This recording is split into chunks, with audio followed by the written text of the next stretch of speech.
bastante precisa todo lo que voy a requerir para desarrollar el proyecto, y es bien difícil que pueda presentarse alguna situación pues imprevista, ¿no? No así, por ejemplo, con las obras de infraestructura. Entonces, si yo hablo de una obra de saneamiento, si yo hablo de una carretera, si yo hablo de una central hidroeléctrica, probablemente, digamos, más bien la modalidad suma alzada no resulte apropiada, porque bien podría ser que aparezcan situaciones imprevistas que pueden alterar los conceptos iniciales. Y donde también se recomienda contratos a suma alzada, obras de poca duración o de poco riesgo en cuanto a la variación de precios. Bien, de ahí pasamos a lo que son los contratos a precios unitarios. Y como dice el texto, esta modalidad contractual se utiliza cuando se tiene claramente definidas las especificaciones y los planos básicos, pero sin embargo no tenemos totalmente preciso y definido las cantidades de obra que se realizarán. O no tenemos tampoco una total seguridad sobre las características del terreno y por lo tanto de los trabajos que pudieran tener que requerirse en razón de la naturaleza del terreno. ¿Qué se dice? Se dice que en estos casos se definen todos los ítems que darán derecho a pago y que deben contemplar pues lo necesario para arribar y concluir el proyecto. También se establece que se deben poner límites a los ajustes de precios si las cantidades cotizadas son muy diferentes a los reales, para proteger los intereses del cliente y del contratista. Bueno, esta modalidad de precios unitarios es en realidad la más recomendable para proyectos viales, la que definitivamente se utiliza, pero digamos incluso podríamos hablar de otra modalidad acá, ¿no? Por ejemplo, por gastos reembolsables. No es usual, pero digamos acá de todas maneras se establece, ¿no? Cuando no se llega a un acuerdo en alguna de las partidas o estas no están especificadas originalmente, se puede adoptar el contrato por reembolsos, en el cual el contratista debe ir registrando todos los costos en los que incurre para posteriormente solicitar su reembolso. Se cobra un cargo adicional por esta gestión o el porcentaje de utilidades del contrato original, ¿no? Entonces esa es la modalidad mediante la cual se efectúa un contrato por gastos reembolsables. Contratos llave en mano. Contrato llave en mano. En este caso, la responsabilidad de la ejecución de los trabajos están centrados únicamente en el contratista. Este debe tener la suficiente capacidad y especialización para abordar todos los aspectos que corresponden al desarrollo del contrato y entregar la obra pues concluida a tiempo y satisfactoriamente. El contratista, como dice, soporta o asume el riesgo total del proyecto, tanto por defecto de diseño como por ejecución. Y esto disminuye o elimina la participación, en este caso del cliente, en el desarrollo, ¿no? del promotor, en fin, ¿no?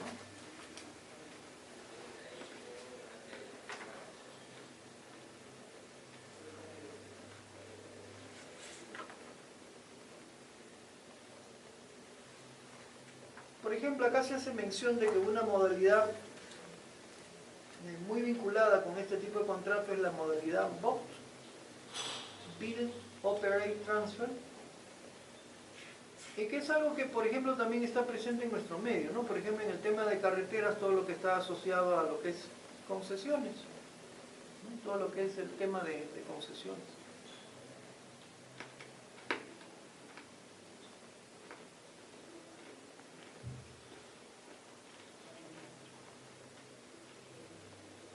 Contrato máximo garantizado.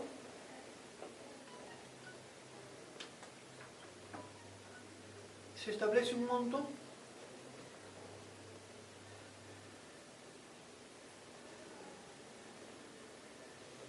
Y digamos, ¿qué pasa?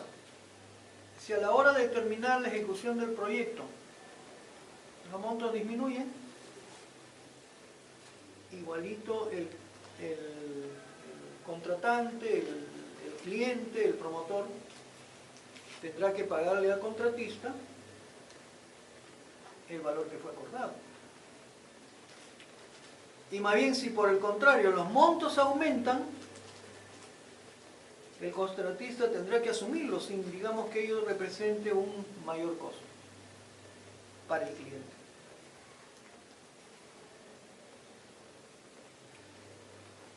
Contrato por administración, como dice, el cliente o promotor contrata a una empresa o a un personal que será la que administrará o gestionará los trabajos a cambio de un pago.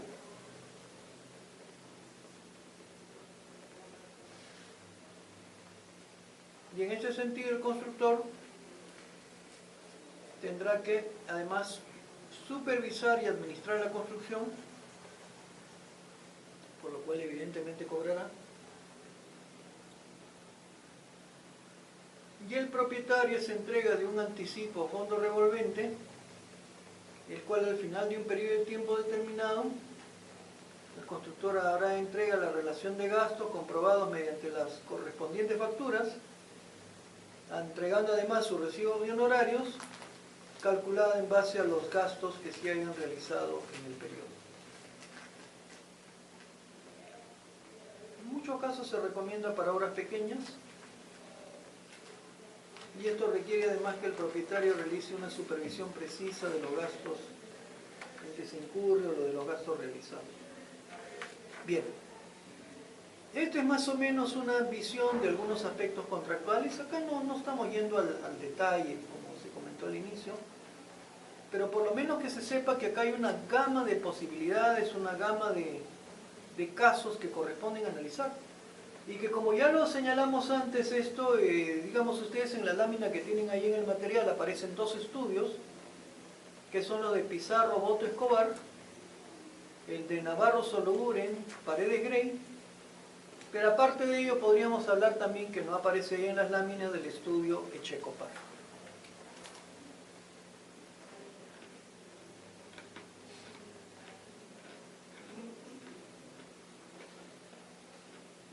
Bien, con esto cerraríamos entonces esta breve revisión de los aspectos contractuales que están relacionados con los proyectos. Luego vamos a volver a esto, pero vamos a volver cuando nos estemos refiriendo ya a la ley de contrataciones del Estado. Porque la ley de contrataciones del Estado también declara o puntualiza cuáles son los diferentes aspectos que se toman en cuenta justamente para las modalidades contractuales consideradas.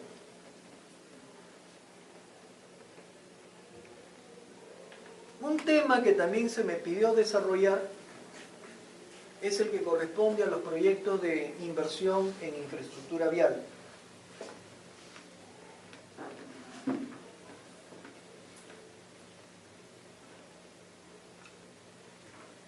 Y para eso, una cosa que podría verse es que, bueno, creo que eso sí lo tienen ustedes en el material, afortunadamente lo tienen impreso, ya que no tenemos proyector. Pero si ustedes entran al portal del Ministerio, en la dirección web que se encuentra ahí en la parte inferior, y entran justamente al rubro que nos habla de estadísticas e inversiones, podrán encontrarse ahí con los dos aspectos que se destacan en la lámina. En realidad son tres. El programa multianual de inversiones, que lo tienen ahí en primer término.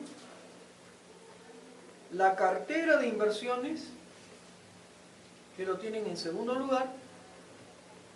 Y por otro lado, los indicadores de brecha del sector transportes y comunicaciones, que lo tienen más adelante. Bueno, entonces esto de alguna manera es importante ver porque nos da justamente una apreciación de cuáles son los programas de inversiones que existen, ¿no? No vamos a ir acá al detalle porque ahí cada uno de estos son sábanas que hay, pues con toda la identificación de los proyectos.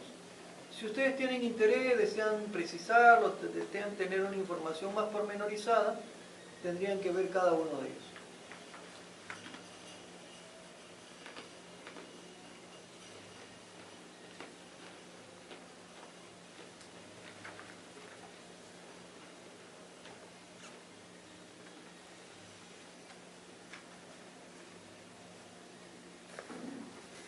Luego, ¿de qué se habla? Bueno, por acá tenía unas fichas que lastimosamente no las voy a poder proyectar. Esas fichas vamos a tener que simplemente pues dejarlas.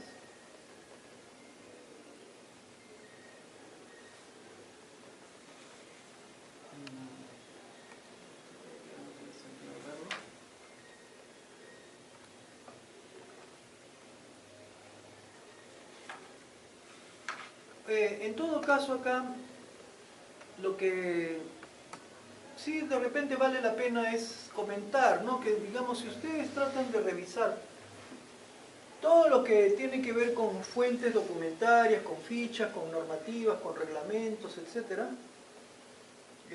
Hay algunas páginas que, bueno, vamos a también mencionar esto.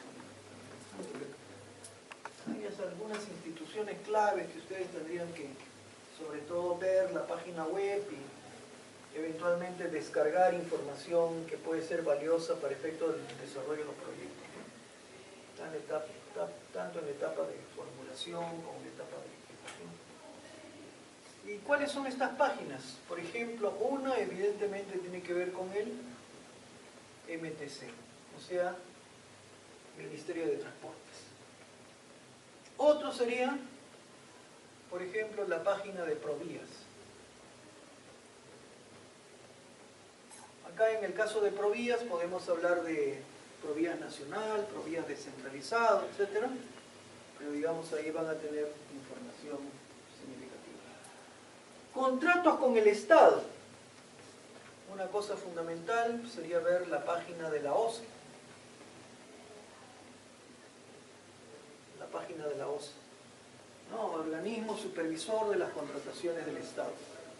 Y bueno, para todo lo que tiene que ver con la parte virtual sería la página del SEACE, ¿no? Pero en realidad es ver la página de la OCE.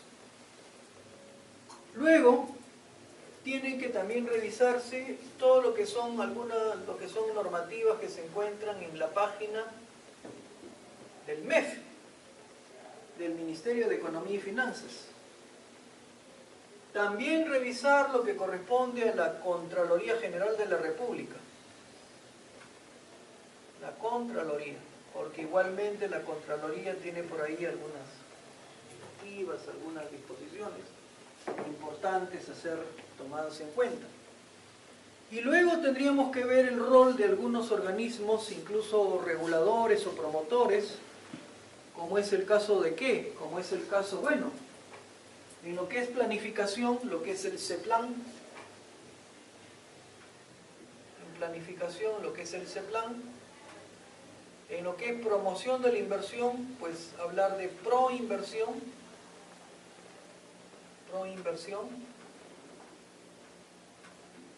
y cuando hablamos más bien de supervisión, tendríamos que hablar acá de organismo supervisor de transporte, o CITRAN.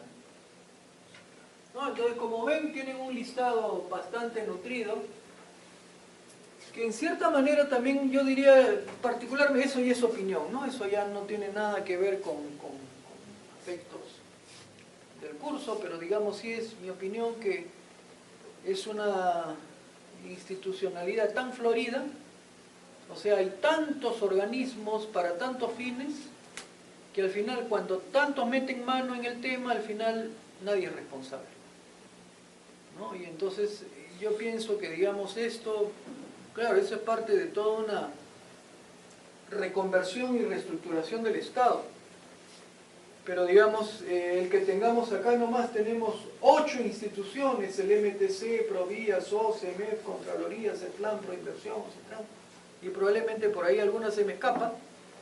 Es toda una cuestión tan frondosa, donde al final de cuentas todo esto no hace sino trabar, dificultar y permite esconder muchas cosas. Sutran también puede. ¿Mm? La Sutran. Sutran, también podríamos hablar de Sutran, claro que digamos Sutran más control del transporte, pero sí pues tiene que ver con Sutran. Sutran. Bien. Pero bueno, eso es lo que tenemos pues, ¿no? Eso es lo que tenemos. Por lo menos si hablamos de otro campo que es digamos el campo de la hidráulica, ahí por lo menos ha habido un esfuerzo de tratar de consolidar gran parte en una sola institución. No digo que haya una sola, pero se ha tratado de eliminar tantas manos que antes habían, y por eso es que en la actualidad, por ejemplo, en lo que tiene que ver con gestión del agua, se habla de la Autoridad Nacional del Agua, y prácticamente gran parte de las cosas giran alrededor de esa autoridad. Pero preferible, ¿no? Y acá incluso hasta hay otros, por ejemplo acá, particularmente para el metro, ¿de qué cosa estaríamos hablando? Estaríamos hablando incluso acá también de AATE. ¿No? ¿Qué cosa es AATE? La Autoridad Autónoma del Tren Eléctrico, ¿sí?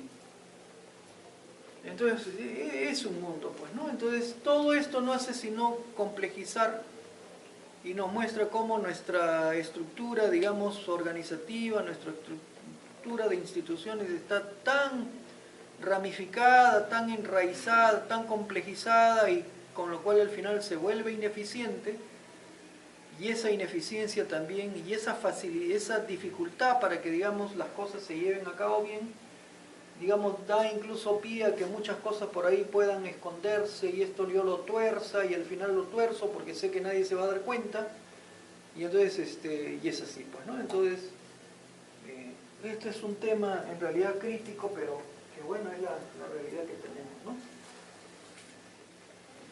Bueno, antes de tomar un pequeño intermedio de unos 5 minutitos para tomar un poquito de aire, porque ya son prácticamente las 5, de todas maneras, señalar, ¿no? Por ejemplo, podríamos hablar de algunas instituciones que ya de hecho participan activamente en los proyectos viales. De repente la que más podría interesarnos es, de alguna manera, pues Provías. Como dice, la misión de Provías, proveer infraestructura vial nacional a la población en óptimos niveles de servicio a través de la preparación, gestión, administración y ejecución de actividades y proyectos para su conservación, operación y desarrollo, basada en el enfoque logístico como elemento articulador. Bueno, por acá está la estructura de Provías. Bueno, en el tema de Provías, si ustedes ven las láminas, es interesante revisar algo, ¿no? Dice, a julio del año 2007, el inventario, digamos, vial básico de la red vial nacional eran 28.524 kilómetros, de los cuales 26.700 eran vías definitivas. Y de estas el 74%, o sea, 19.600 kilómetros, se encuentran pavimentados, mientras que 7.000 kilómetros no lo están. Entonces esa es la dimensión de la red vial nacional, y esto de alguna manera se conforma también pues por una serie de vías, como dice, longitudinal de la sierra, longitudinal de la selva, longitudinal de la costa, carreteras transversales, variantes y ramales, etc., ¿no? Una cosa que puede verse es que el estado bueno, regular y malo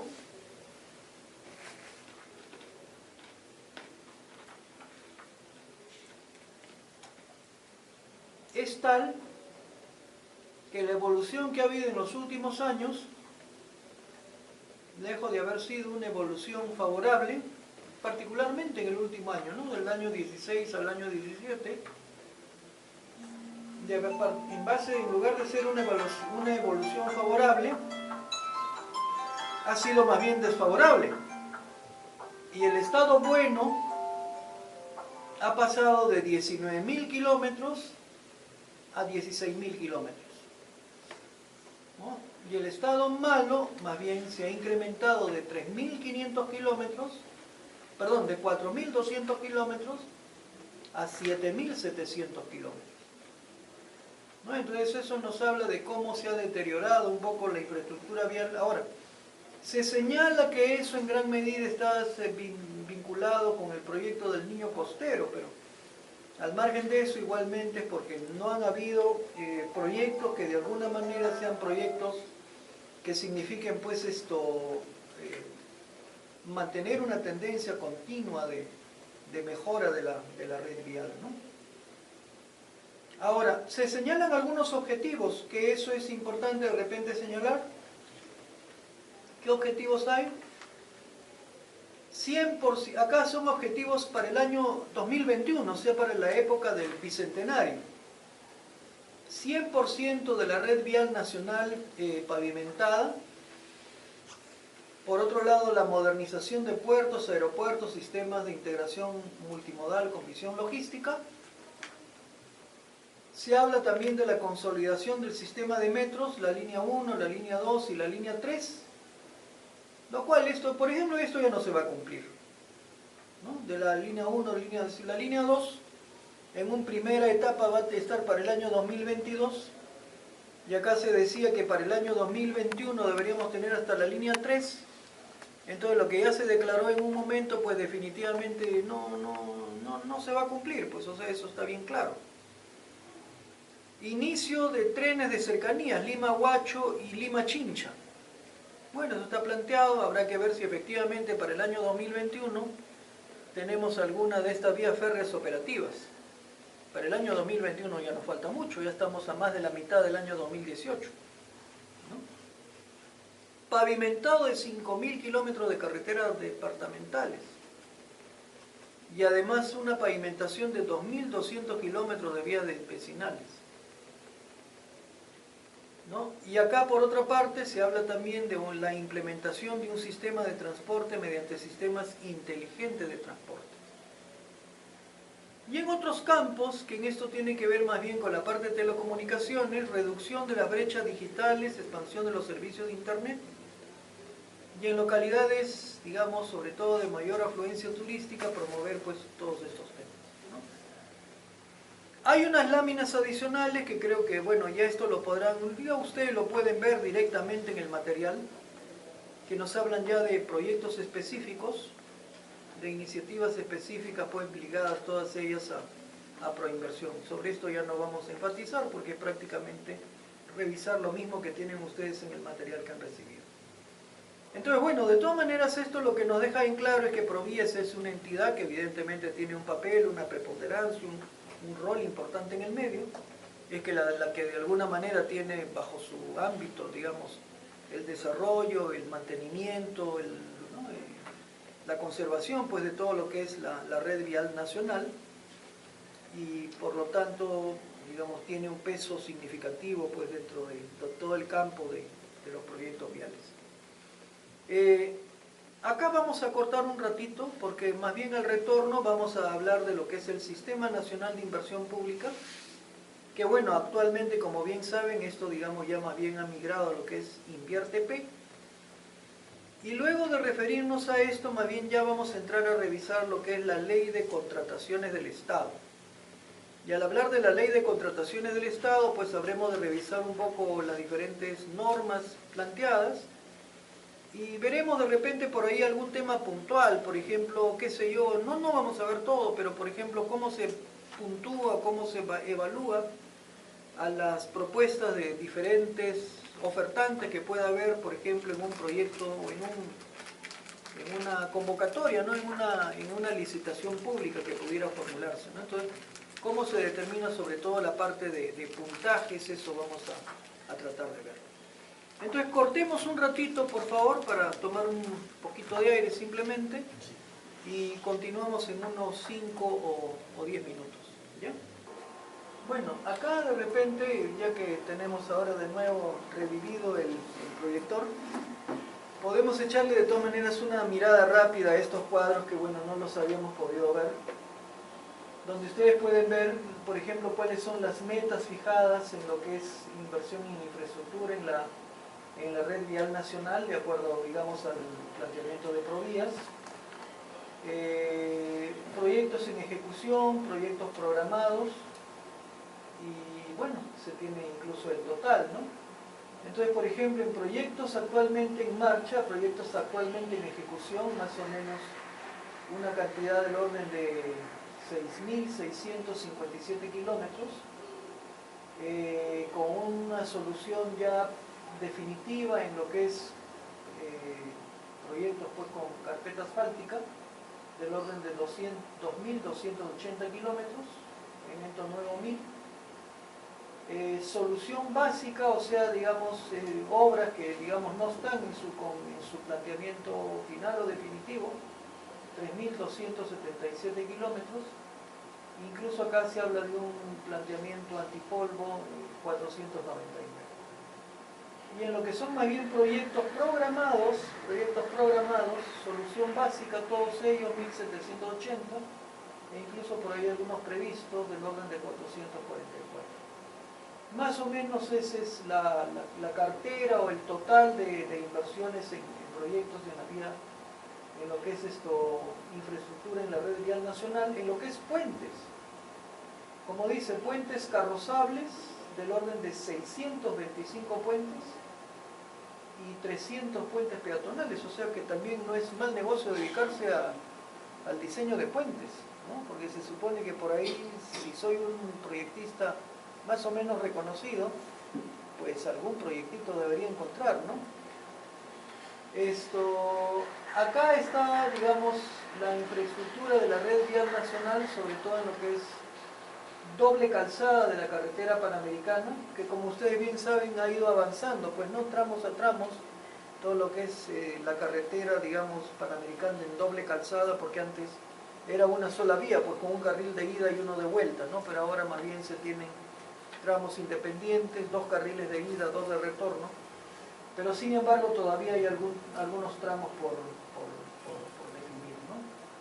Y entonces para acá es donde se señala qué cosa es lo que está en obra, qué cosa es lo que, digamos, está comprometido, y bueno, cuál es el total que se tendría, ¿no? Bueno, con esto entonces hemos revisado lo que corresponde a inversiones, porque este es uno de los otros tópicos que también estaba previsto que se viera. Más bien, lo siguiente que tendríamos que considerar es el Sistema Nacional de Inversión Pública, que actualmente, como bien saben, se denomina pues InvierteP. Y este InvierteP, una cosa que podríamos señalar es que marca un ciclo de inversiones que pretende ser más ágil y que pretende simplificar muchos procedimientos y que pretende, digamos, con ello promover la inversión pública. Cosa que sin embargo hasta la fecha creo que todavía no se logra, porque justo ahora leí en el titular de un periódico que decía que se estaba reduciendo la expectativa de inversión pública para el presente año. Entonces eso sería, lo interesante sería en estas cosas indagar el porqué de las cosas, ¿no? O sea, el por qué, digamos, no se puede cumplir las metas fijadas, por qué el sector público con la frondosa estructura que tiene no logra, digamos, efectivamente concretar lo que son inversiones, ¿no? Entonces, ¿cuáles son las dificultades? Las dificultades son técnicas, las dificultades son falta de competencia de los profesionales, los problemas son actitudinales. ¿Cuáles son los problemas?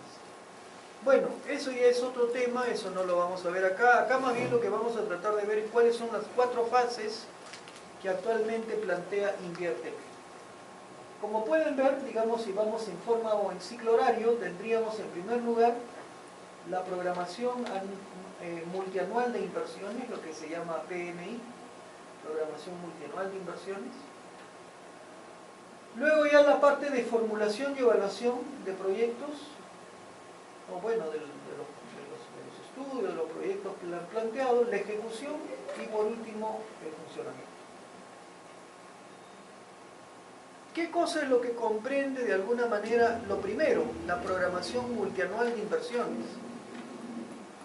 Dentro de la programación multianual de inversiones, ¿qué se tiene? Se tiene, primero, la necesidad de efectuar la definición de indicadores de brecha.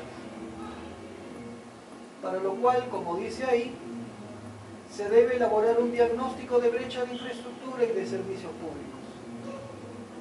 Entonces, este diagnóstico de brechas por áreas geográficas, digamos, de algún modo tienen que ser conocidas por los gobiernos regionales y gobiernos locales.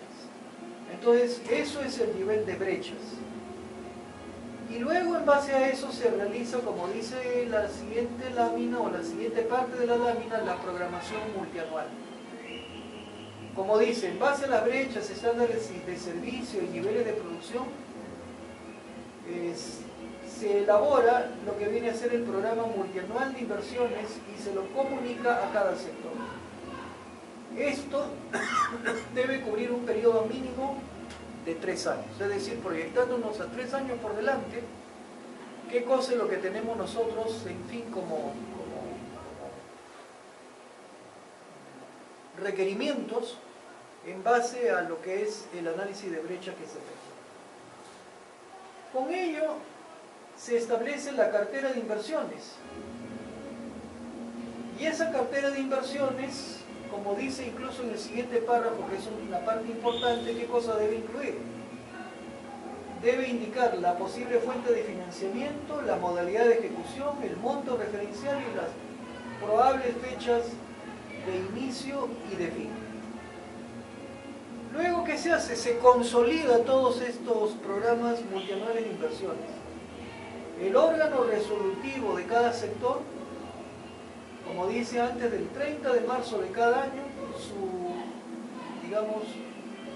el programa multianual de inversiones debe elaborar programa multianual de inversiones y comunicar a la Dirección General de Presupuesto Multianual, que consolida pues toda esta información correspondiente al programa multianual de inversiones del Estado. Entonces, de alguna manera, cada sector y cada región, de alguna manera, tiene sus proyectos, todo eso se presenta, todo eso se consolida y vamos a tener el programa multianual de inversiones, digamos, del Estado. Con eso ya está el programa.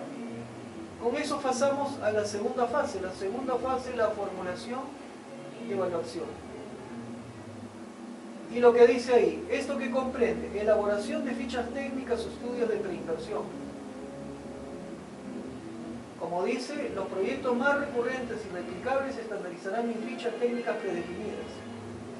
Los casos de inversiones más bien menores, digamos, se trabajan con fichas simplificadas.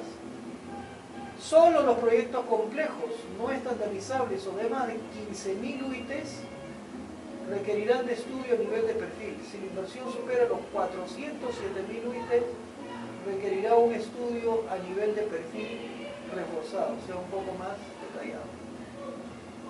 Evaluación y registro del proyecto en el banco de inversiones. Se evalúan las fichas técnicas y esto está a cargo, pues, cargo de la unidad formuladora.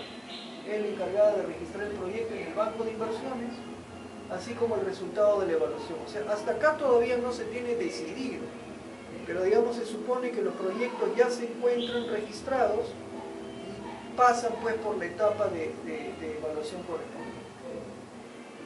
Elaboración del expediente técnico o documentos equivalentes. Esto lo elabora la unidad ejecutora en función a la concepción técnica y dimensionamiento del estudio de preinversión. En el caso de aquellas inversiones que no constituyen proyectos de inversión pública, se elabora un informe técnico sobre la base de información registrada directamente en el banco de inversiones. Y bueno, de ahí se ingresa lo que es la ejecución del proyecto. Entonces todo esto formula de alguna manera lo que viene a ser la tercera parte.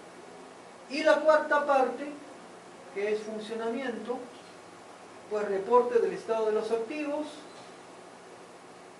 programar gastos para operación y mantenimiento y efectuar las evaluaciones ex post. Entonces, esto es importante también justamente para ver cuáles son los resultados finales que tenemos, ¿no? En esta lámina aparecen todos los diferentes órganos que participan dentro del esquema de INVIERTP. Ahí lo tiene. Órgano resolutivo, oficina de programación multianual de inversiones, unidades formuladoras, unidades ejecutadoras de inversiones. Luego, lo que se tiene es, digamos, el rol que en este caso cumple la Dirección General de Programación Multianual de Inversiones, presupuesto público, endeudamiento del Tesoro, en fin, es todo lo que tiene que ver con el Ministerio de Economía y Finanzas. Entonces, claro, y si esto que acá está más a un nivel declarativo, nosotros más bien lo tratamos de ver de una parte ya de una forma más operativa, todo esto está traducido en fichas y está traducido en una serie de formatos que son los que tienen que desarrollarse y cumplirse para presentar los proyectos de inversión que estén de alguna manera bosquejados o ilumbrados dentro de lo que es el esquema de INVIERTP.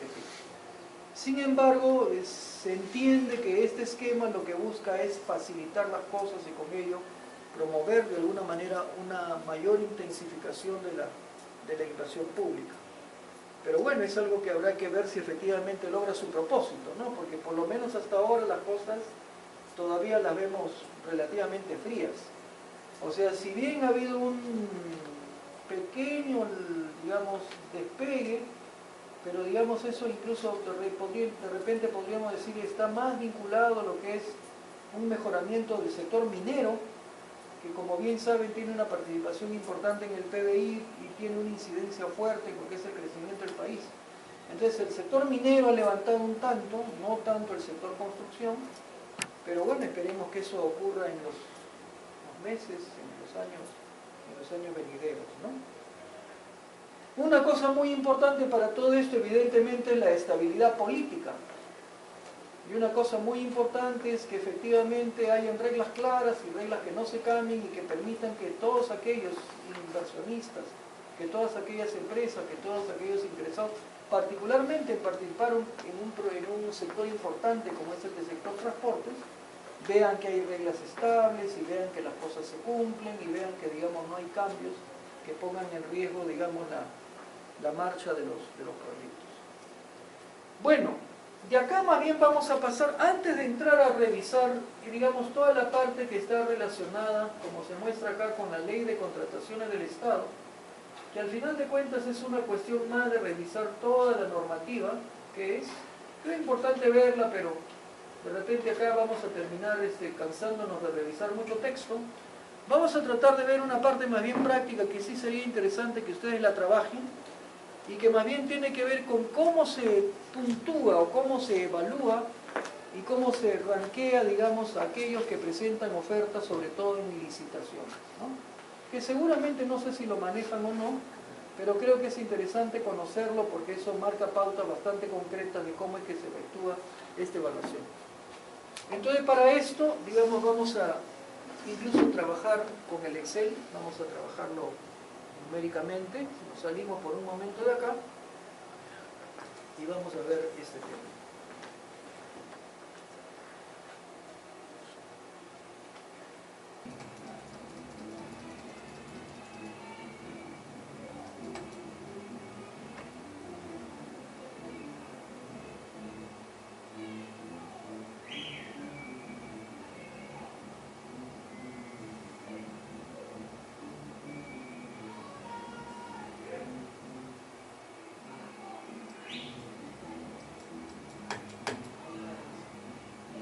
Bueno, vamos a tratar de revisar todas las pautas que se encuentran en la guía correspondiente. Esto lo pueden ver ciertamente en la página web de la OCE, ¿no? Pero de acá lo que hemos hecho es coger justamente un ejemplo para que, digamos, lo tratemos de ver, digamos, operativamente. Lo interesante será que ustedes mismos lo realicen también, ¿no?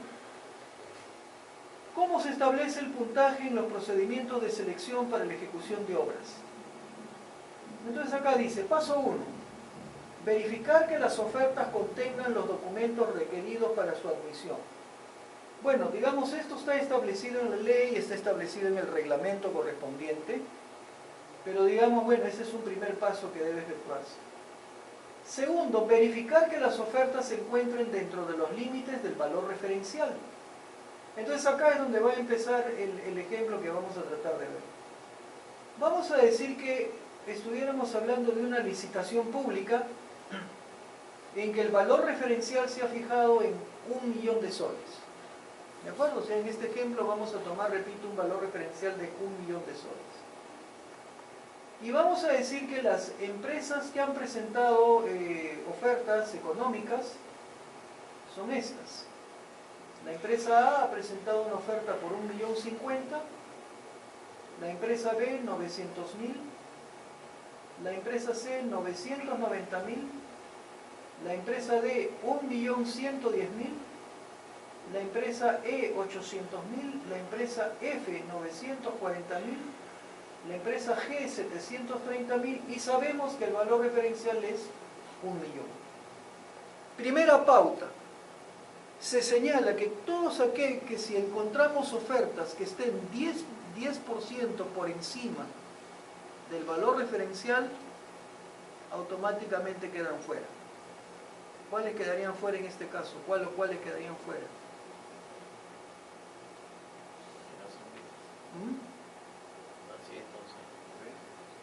Claro, porque ¿qué pasa? Si hablamos de un valor referencial de 1.000.000, al hablar de un valor referencial de 1.000.000, ¿eso qué quiere decir? Que, digamos, el tope máximo es 10% más 1.100.000. ¿De acuerdo? Pero si tenemos una oferta que es de 1.110.000, se pasó. Entonces esa no se admite. Esa no se admite. ¿De acuerdo? ¿Qué otra cosa se señala?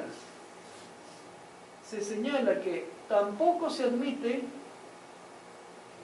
aquellas, como dice acá, vamos a subir un poquito acá,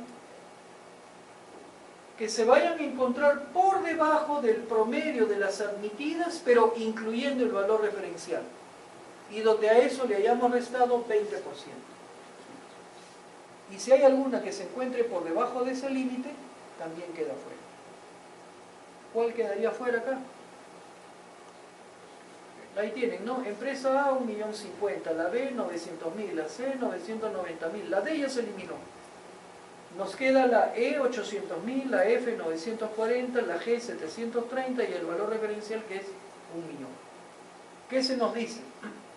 Debemos calcular el promedio de todas las admitidas, o sea, menos la D, y en ese promedio incluir además el valor referencial.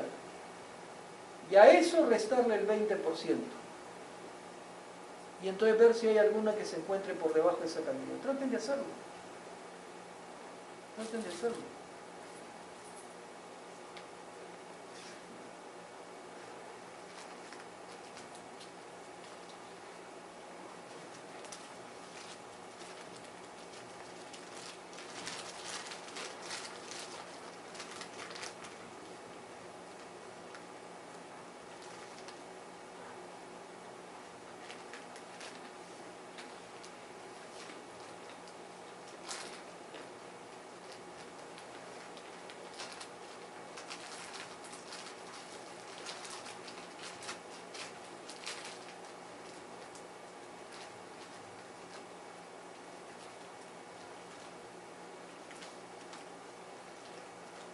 Tienen que calcular el promedio de las admitidas, pero en ese promedio tienen que además incluir dentro del promedio el valor referencial. Y a eso tienen que restarle 20%. No entiendo.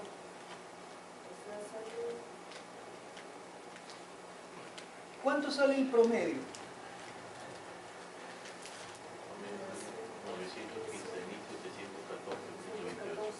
915.714.29.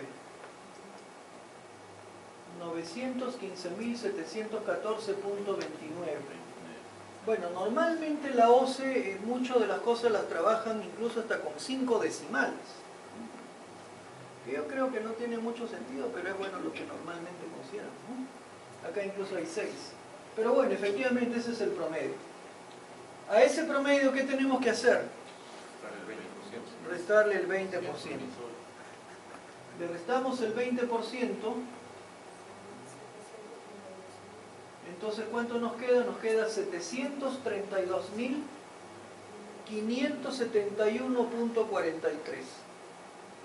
¿no? Siendo así, ¿habrá alguna otra oferta que quede fuera, alguna otra empresa que quede fuera? La G queda fuera, ¿no es cierto? La G queda fuera, ¿por qué? Porque ha presentado una oferta por 730.000 y eso se encuentra por debajo del límite inferior. ¿Sí? Entonces también la G quedó fuera. Ahora, ¿cómo se establece el puntaje que va a recibir cada uno? ¿Cómo se establece, repito, el puntaje que va a recibir cada uno? En primer lugar, lo que habría que ver es cuál es la oferta, digamos, que va a recibir el mejor puntaje. Y la oferta que recibe el mejor puntaje no es sino aquella que en este caso se aproxima más, digamos, a lo que viene a ser el valor promedio de las ofertas, ¿no? O sea, incluyendo en ese promedio el valor referencial. Entonces acá, ese promedio sale ¿cuánto? Sale 946.666.67. O sea, acá que estamos promediando. El 20% es desde el valor. ¿Perdón? ¿Perdón? El 20% El 20% del promedio que habíamos calculado, ¿no? Sí. ¿Está bien? Ok. Ahora, por otra parte, como dije, ¿qué tendríamos que determinar? ¿Cuál es el precio ofertado que tiene el máximo puntaje? Y para ello, ¿qué se hace? Primero se calcula, como dice acá, el promedio de todas las ofertas admitidas, incluyendo el valor referencial. ¿Cuánto sale eso? El promedio de todas las ofertas admitidas, incluyendo en ese promedio el valor referencial. Porque ojo que esta, la G, también quedó fuera. Entonces, ¿cuánto es el promedio de las demás? Incluyendo el valor referencial.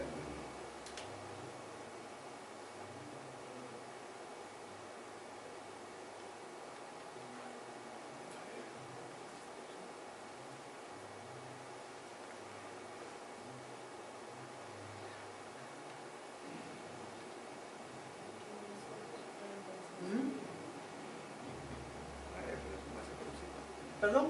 La E sería. No, pero no, o sea, no podemos mirarlo así nomás. Primero tenemos que calcular ese valor que decimos. O sea, ¿cuál es el valor promedio que hay? Tomando en cuenta las que han quedado y además tomando en cuenta en ese promedio el valor referencial.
¿Qué salió?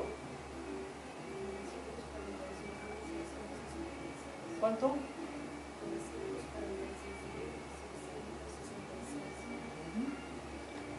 Está bien.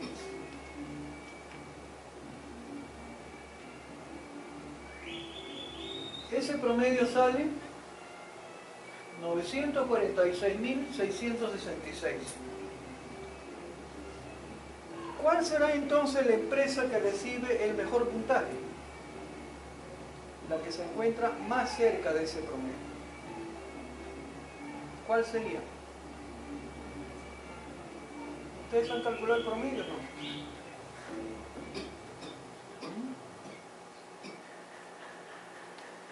Volvamos en todo caso acá arriba.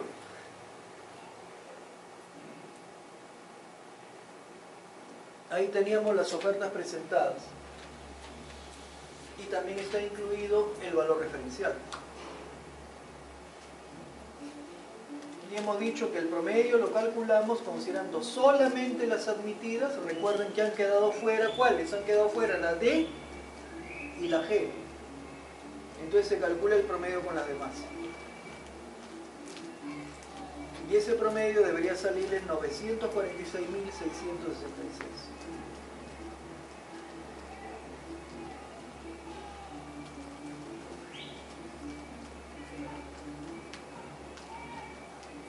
¿Salió?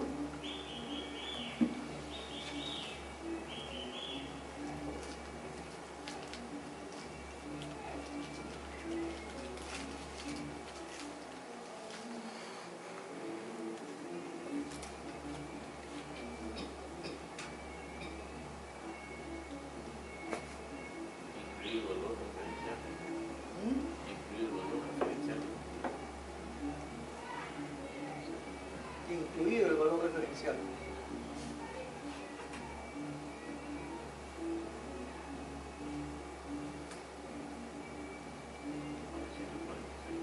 ¿Mm? 946.666, ¿no? ¿Correcto? ¿Está bien?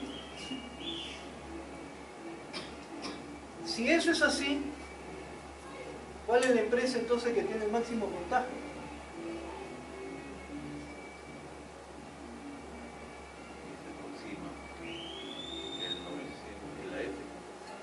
La empresa F, ¿no es cierto? Esa es la que se encuentra más cerca de ese valor de 946. O sea, esa empresa tendría en principio el puntaje tope, ¿no? El puntaje 100. ¿No? ¿Cómo se determina el puntaje de las demás? ¿Cómo se determina el puntaje de las demás?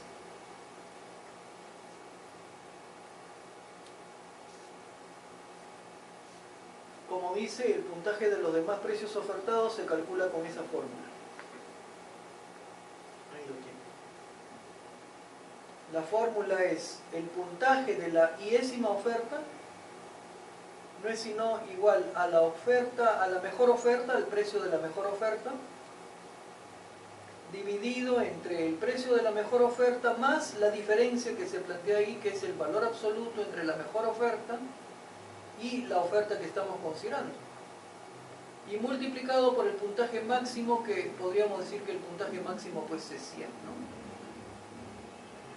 Entonces, ¿cuánto sería el puntaje que recibiría cada empresa?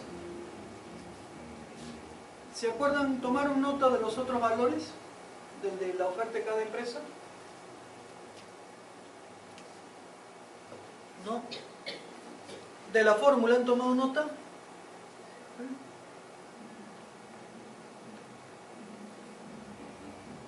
Si han tomado nota de la fórmula, más bien ahora regresemos a presentar los valores. Ahí están los valores. Entonces, con esos valores, trate de determinarse más bien cuál es el puntaje que tendría cada uno de los ofertantes.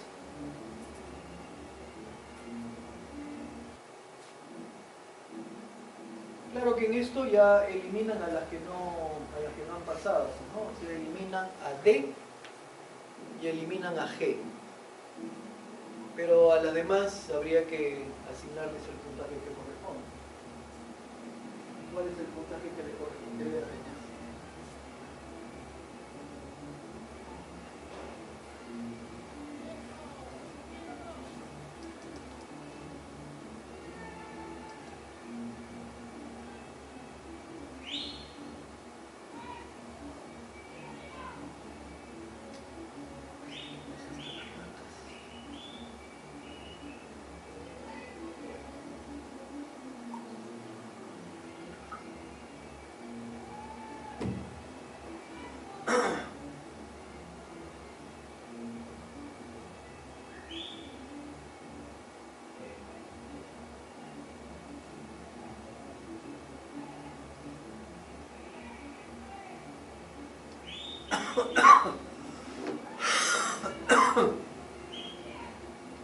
Puede ponerse en la fórmula. Sí, En la fórmula. ahí está.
Precio de décima forma, oferta, ¿cuál es? Precio de décimo. Precio de décima oferta.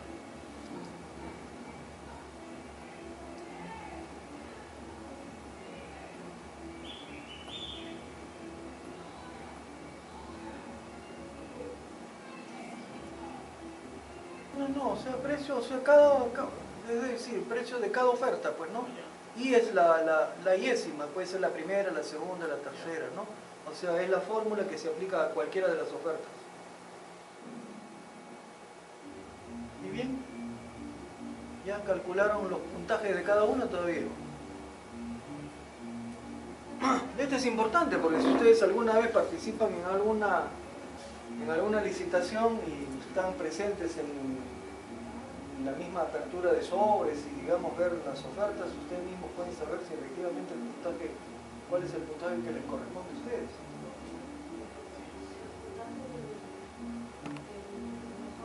100. 100. Lo vamos a multiplicar por 100. Claro.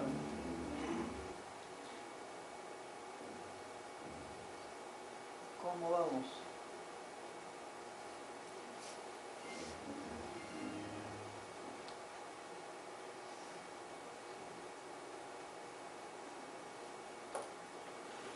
El mejor puntaje. ¿Mm? El mejor puntaje es el que tiene, Bueno, la que tiene 100, pues, ¿no? claro, Y después, es el más, pero ahí gana claro, el que tiene, el más alto tiene 113, que es la A, no, empresa A. no, para nada. Pues si el máximo puntaje es 100, no puede haber una que tenga 113.